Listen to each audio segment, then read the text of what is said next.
Alexander Hamilton wrote in Federalist Paper number 78 that the judicial branch is the least dangerous branch because it has no influence over either the sword or the purse. In order to assess the legitimacy of this statement, we must first look into the various powers of the judiciary set up by a system of checks and balances, as well as the consequences of unfair judges and biased court decisions. Key ideas: separation of powers, checks and balances, judicial review, Marbury versus Madison, separate but equal, fair and impartial. Prior to the drafting of the Declaration of Independence, the colonies of America were subject to the tyrannical government under George III of Great Britain. After the Revolutionary War, the colonists who now sought for a weaker central government ratified the Articles of Confederation. Problems resulting from the economic depression and angry war veterans, however, led to a call for a stronger centralized government. In 1786, the colonists met in Philadelphia to revise the Articles. Instead, this constitutional convention led to the drafting of a new form of government, the U.S. Constitution.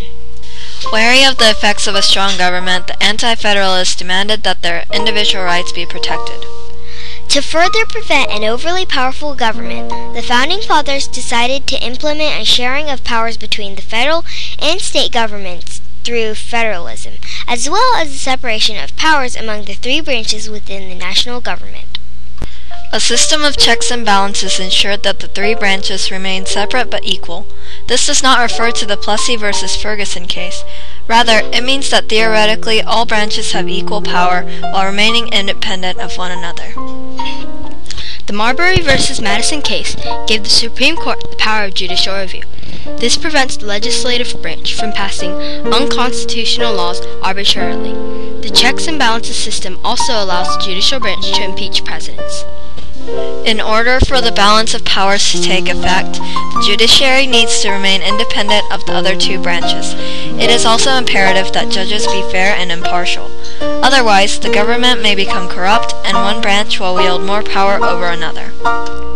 When Hamilton said that the judiciary had no influence over the sword, he meant that the president controls the military, while Congress controls the U.S. Treasury, or the purse.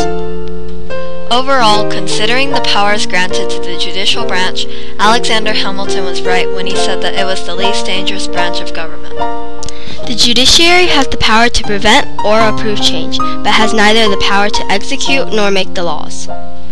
This became evident in Cherokee Nation versus Georgia, when Andrew Jackson proved the limitations of the Supreme Court in that regardless of what the judge says, only the president can enforce the laws.